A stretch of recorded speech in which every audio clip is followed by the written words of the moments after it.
Meet your new go-to for a fresh and inclusive approach to health. Wellness Rebranded is the pod where a dietitian, a personal trainer, and a mental health therapist combine perspectives to help you redesign your relationship with food, fitness, and your feelings. Whether we're serving up juicy stories, breaking down the latest research, or dropping practical tips, we'll leave you informed, inspired, and ready to take health-promoting action. We get you because we are you. We've joined forces because we know that health isn't one-dimensional, and neither are you. Tune in for real talk that cuts through the wellness and diet culture hype. Stay for the laughs, the insights, and the feel-good vibes. The Annapolis Symphony Orchestra invites you to join fellow music lovers and our accomplished professional orchestra, led by artistic director and conductor Jose Luis Novo. We're Anne Arundel County's oldest and largest performing arts nonprofit. For 63 years, we've brought exceptional music performances to Annapolis and across Anne Arundel County. Join us at Maryland Hall or the Music Center at Strathmore for our remaining concerts in our 63rd season. Pictures at an exhibition January 31st through February 2nd, featuring our own concertmaster, Netanel Dryblot. Serenade February 28th through March 2nd, with works by Beethoven and Bernstein, featuring violinist Noah Bendix-Bogley. And Fiesta April 4th and 5th, featuring the world premiere of Roy Say's newest composition and the vibrant music of the Dali String Quartet. Let the music inspire you. Get your tickets today at AnnapolisSymphony.org. Okay, Tara, you have a story for us today. I do. Let's hear it. Okay. So if you guys have been following the pod or following me, you probably know that I won this huge, massive award back in July. Thank clap you. again, I'll clap again. So Wait, so did Maria. yeah, also That's another that, story. congrats, Maria. Yeah, Tara won an amazing award of best personal trainer, right? Personal By trainer of some the year. personal trainer of the year by a global organization. Yeah, by a global organization. Maria won best mental health advocate in our state or county, right? For the Latino community. For the Latino community. And yeah, I'm a slacker. You're the smart one. But I'm honored to be in the presence of both of your awesomenesses. Also, comparison is the thief of joy. No, this was like a good comparison. Like, I'm so proud of you both. And we're also proud of you. You the slacker that you are. We're proud of your slackness. Slackness. Yeah, that had a different connotation. Tara, keep talking, please. So here's what happened. I was nominated for this award. I don't know who nominated me. And then I had to fill out mountains of paperwork to apply for this award. So I'm sure that part of the reason they do that is to weed out the people that are like, oh, I'm not doing that. Because it was a lot. You had to document how many hours you're client facing every week. You had to document all the continuing education that you did. In other words, you had to prove you're qualified to You win had this to award. prove that you're qualified, right? There was so much to it. So I did all that and didn't really think anything of it and forgot about it for a while, a couple months. And then one day I got a phone call saying hey, guess what? You won. Wow. That's amazing. And I was just like, really? Me? In the whole world, me? And they were like, yes. So I was very super excited What'd you about really do when you hung up? You're just behind the scenes. Call first. So Marcus first. I Mhm. was actually in the car. There was some sort of car accident in our area that backed up traffic for literally hours. Oh no. And so I was sitting there in the car on the way to a book signing of all things and super late. I was like, oh my God, how am I the guy? And I'm so late to the event. But luckily everybody was stuck in traffic, so everyone was late to it. And so I hung up the phone and I sat there in the car and just was like, yay! You And, did that? She's doing a happy dance. did a little wiggle, and then I texted Marcus and I called Because him. you were stopped. Yeah, because I was in traffic, right? Not texting and driving, let's clarify. They're speakers on your phone. There's hand-free. Yes, I do love that. Okay, thank you. So I called him and I said, oh my God, guess what? And then I was like, oh, I'm going to keep it a secret. They told me not to tell anybody. Oh. They wanted to announce it at their big national event. You didn't call your mom after that? I did not, but she and my brother showed up to the book signing. Oh. And so I walked in and I was like, never mind, guess what? I kept that secret for 10 minutes. Hey, it was a lot of traffic. It was probably like an hour. Okay. Is this the same book signing I went to in Yes. Severna Park? Yes. It was that Ah. one. Maria was there. Did I tell you didn't then? tell me. No, I kept it a secret from Maria, Screw you. apparently. Nah. So they like told me to. They like swore me to secrecy, and I was like, okay, I'm gonna try really hard.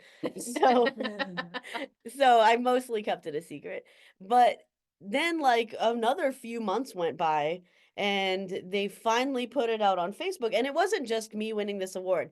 They have like various other awards where like educator of the year and strength coach of the year and things like that. But it just so happened that my photo was on the front of like the carousel on Instagram. So it said Tara DeLeon, personal trainer of the year. And then my picture, which by the way, guys, the picture was really cute. Yeah, I've seen it's that the one in picture, the blue super thing, cute. right? Yes. It's the one in the black with the pink shirt. Ah, I've seen okay. it. I like But that one it's too. it's a cute picture. My hair looks good. Like I'm on point. Professional, you know, like those nice Professional. pictures we take of ourselves. Yes. Y'all, the comments on that post, and people were tagging me, like, I don't want to say every single comment was horrible, but people were tagging me like, Tara De Leon, oh my gosh, congrats, and so there was like some love there from my village, right? But then there was like seriously 400 other comments that were absolutely horrible. And they were kind of, all like body shaming, fat shaming, people were blaming the NSCA, the National Strength and Conditioning Association, like, oh, they've sold out. They're buying into this, fat people can do anything conspiracy, which, like, spoiler alert, we can, and just like super, super nasty towards me, towards the organization, towards the award. People were like threatening to like revoke their membership, and the NSCA, to their credit, was like, bye. Yeah. Good riddance. And they posted something that basically said, hey, by the way, if you're certified with us, you have a code of ethics and morals and values to maintain. And if you don't conduct yourself appropriately on the internet, like, we're going to revoke your membership. That's What about your awesome. code for being a human? Right. You know, Like one would hope. It's just People are particularly terrible on the frustrating to me because, like, these are people who theoretically work with people who look like me. And they would never go to their client like, oh, no, you don't deserve this. You don't deserve to. Your value anything. is less than any other of my clients because of the way Right. you look. Right. It is appalling. They would never do that in person, I hope. But somehow to me on the internet, it's totally fine to just pick apart every single aspect. People hated my hair. They hated my smile. They hated my body. They hated my clothes. They hated everything that could be hated. And may I say, you have one of the nicest smiles I've ever seen. What about her eyes? Yes. Oh, keep it coming. What Keep about it her coming. smile? Oh, did you see Yeah, the smile? yeah. Remember, you're supposed to be listening. So, like, needless to say, it was not pleasant. And after reading, like, I don't know, 20 comments, I was like, okay, I'm out. Yeah. I gotta protect my mental health. These haters gonna hate, and it doesn't have anything to do with me. Right? So, of course, my husband was like devastated by this, and he read all the comments. And I was like, babe, this serves no purpose. You don't know these people, they don't know you, they don't care. Obviously, they don't care. Yeah. So like, what are we doing here? And it kind of got me thinking that people love to like criticize those who have done better than themselves. And people in general, we like to criticize, but particularly people who are in positions where they're more visible, right? And so it doesn't matter that I won, and because I'm in a larger body, people are like, gross, she's fat. But if someone had won who was like super muscular, I am willing to bet that the comments would have been like, oh my God, look at her arms. That looks like a man. And it would have been every bit as shitty towards her as it was to me, just about something else. You know what I mean? So what I was thinking about when I was thinking about this episode is, before we did an episode similar to this on surviving fat shaming. So if that's kind of what you're listening to and thinking we should be talking about, yeah, we did it. So go find that episode. We'll link it in the show notes. But today I just wanted to point out that fat shaming or body shaming happens to everyone. We see examples of this in daily life. Like Alona Maurer is really famous right now, right? Rugby player who's like an absolute beast, and she's on Dancing with the Stars, and she's super muscular. And for every person that loves her, there is someone tearing her appearance down, right? And if we look at other examples in politics, for example, Michelle Obama had like really toned arms. And for everybody that was like, oh, I would love those arms, there was somebody putting those arms down, and it's not even just about our bodies, it's about our choices and it's about our like lifestyles. For example, Kamala Harris doesn't have any kids, and now people are hating on her for not having children. So whenever we're in a position that we are visible, like criticism is going to come. And frankly, even when we're not necessarily visible, right? I mean, I think we Yeah. can probably all relate to an experience of, I don't know, people saying unkind things in different settings, and it sucks. Yeah.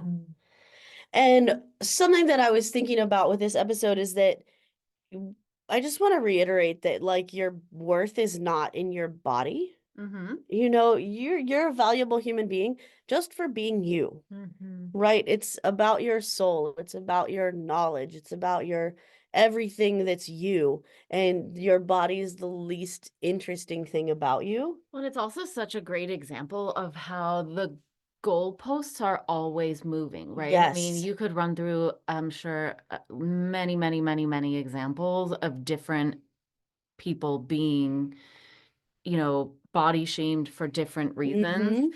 And, or even just think about how, I mean, I hate to use the word because it's actually so ridiculous, and yet it's true. I was just reading an article recently about how Slim and Slender's coming back into vogue now. For a while it was like the Kim Kardashian. Curvy. Yeah, and if you went back in history, you would see it, the Kate Moss era was like super tall and super thin, and there's just many, many different examples. You can go back all the way through, I don't know how long. Ever, probably. Probably, yeah. And you can't ever get there because it's always changing, right? Yes. And so you could spend your whole life trying to match up to the ideal of whatever society tells you your body is supposed to look like. And you might get there, and then there's a new trend. And you're just constantly chasing your tail, and it comes at such a significant cost. I was reading a book the other day. It's actually just a fiction book, but I don't know how to say her name. It's Leanne Moriarty or something like that. Anyway, it's a total fiction book, but there was a quote in there that jumped out at me so much that I actually wrote it down. It said, "It sometimes feels like she spent the last years of her life battling one dress size. She won in the end, but the cost was unacceptable." Yeah. And like, I just thought that was so poignant and powerful. And, it was just like a throwaway line in a fiction book, but it shows you how deep it runs, really. It's so deeply rooted. I work with a lot of women at the gym that are, very life experienced, right?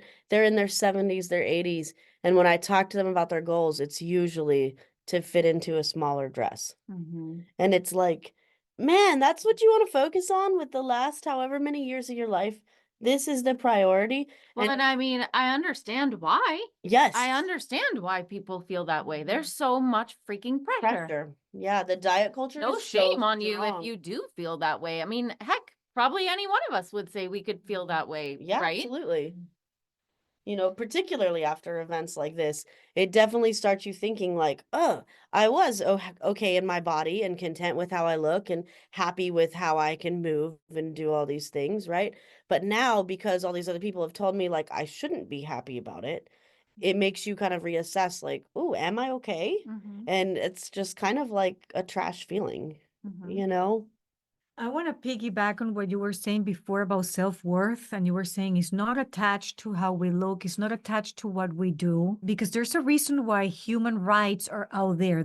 Just because you exist, you have worth and you have value.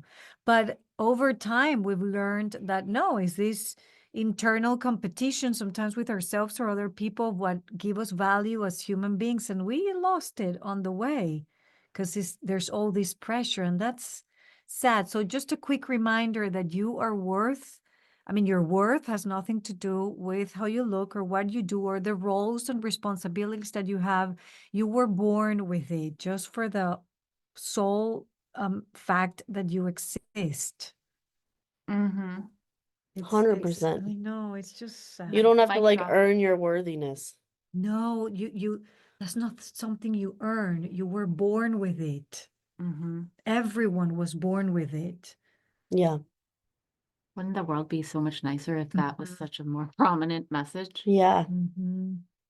It's interesting because as a trainer, people never really think of like the benefits of having a trainer that looks a certain way.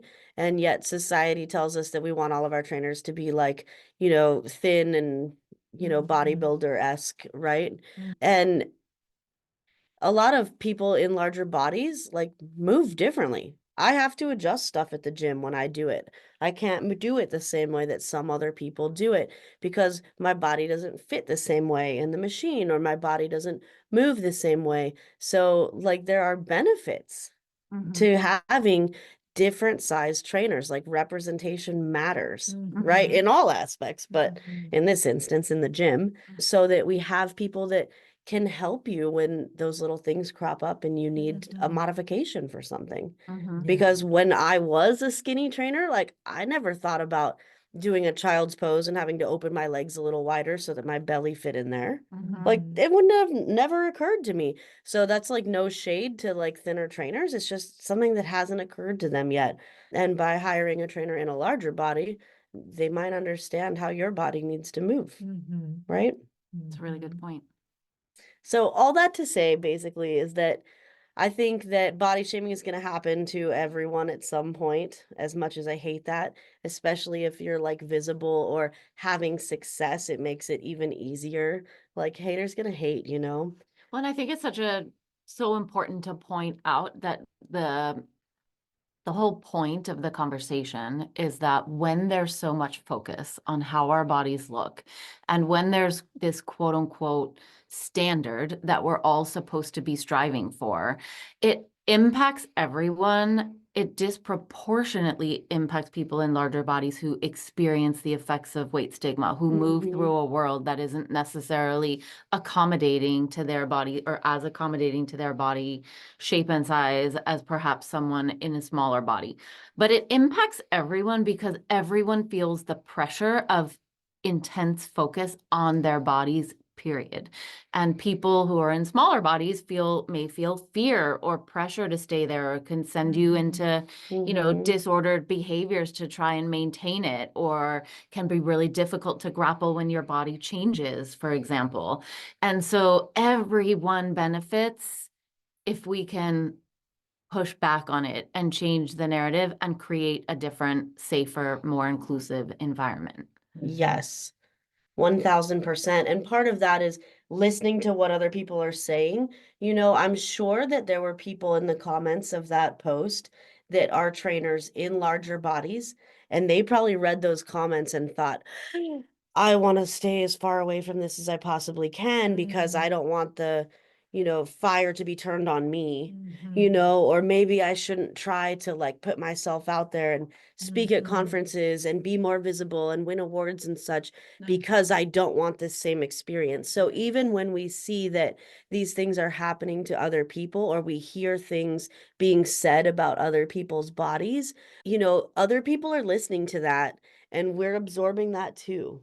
Yes. So just because we've said something about someone's muscles or someone's arms or someone's whatever, like we're hearing that and recognizing that kind of subconsciously that we shouldn't do that. Right? That's going to affect all of us. So even if us in particular don't necessarily struggle with that particular thing, we still have that like internalized, and we shouldn't. And we can have compassion for everyone who does experience all the things. Yeah. So takeaway, what do we want people to take away from this episode? That you're worth it, despite how you look like or what you do. Yep. Your value's not in your body. And also, there are people who want to celebrate your success with you. Yes. Find those people. Yes. Yep. Thank you, Tara, for sharing that with us. By the way, Of did you course. guys hear Coco snoring in this I episode? did. I wondered what that was. I didn't know if it was Coco snoring or your stomach. You know the Either, but sound of your stomach when you're Coco hungry? snoring. Then I realized, yes. She wasn't that interested in this conversation. No, it's so relaxing. She felt, you know, Yeah. like She feels the peace. Coco was here today with us today. So thank you everyone for listening. Thank you, Tara, for sharing your story. I love how we can learn from each other and bring episodes to you that are relatable, where you can learn something and keep creating this community that we are creating here. It's not just a podcast, it's a movement, it's a community. And we're here for you. And we want to hear your stories. We want to hear your stories. We want to hear what you think about this. We want your reviews or likes or subscriptions, or your sharing these episodes to keep us going and bring more and more good content for you. Thank you for listening, and we'll see you next week. Thank you for listening. If you want to connect with me outside of this podcast, you can find me on Instagram at coaching_therapist. I'm Elizabeth. You can find me at Elizabeth Harris Nutrition or in my Facebook group, Health and Healing with Intuitive Eating. And I'm on Instagram and Facebook at Tara DeLeon Fitness. Guys, if you loved this episode or any of our other episodes, we would love it if you would leave us a review on Apple Podcast. It really, really helps us get the non-diet word out to the rest of the world. So please leave us a review. Yes, thank you.